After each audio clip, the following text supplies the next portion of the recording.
the toothpaste get into the tube? The year was 1870. New London, Connecticut, United States, 7 a.m. Kids were getting out of their beds. The mothers were handing them twigs with a frayed end called toothsticks. The kids dipped their toothsticks in a jar of toothpaste to clean their teeth. Toothpaste tubes were not invented at that time. So, toothpaste was stored in jars. And all kids started their day by dipping their toothsticks into a toothpaste jar.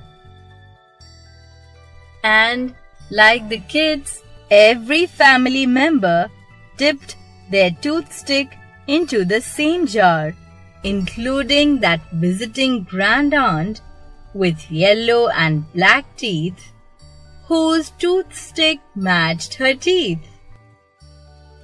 One morning, a disgusted cry went up in a dentist's house.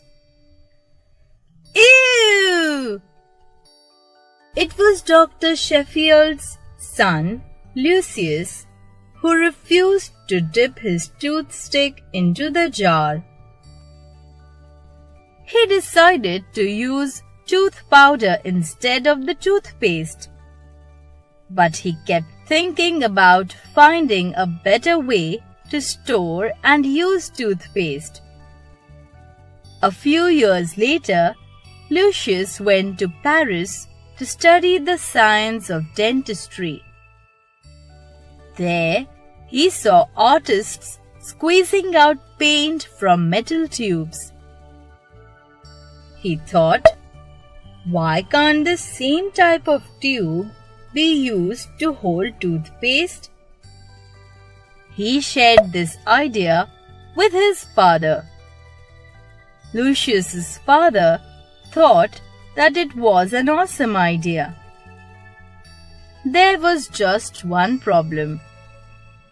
How to fill the toothpaste into the tubes?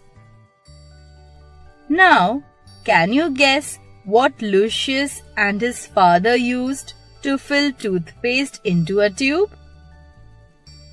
An earbud, a really tiny spoon, or a toothpick? No, it was not as messy as you would expect, because Dr. Sheffield and his team did it without opening the cap.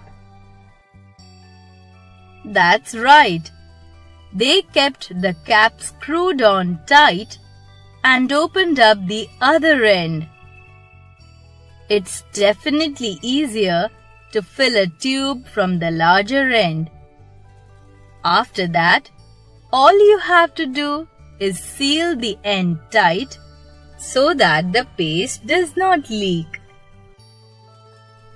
Today, toothpaste tubes are filled using machines. Empty tubes are lined up on a conveyor belt with their caps downwards and the unsealed end pointing up. A big container filled with toothpaste is fixed above the belt. This container has a nozzle at one end.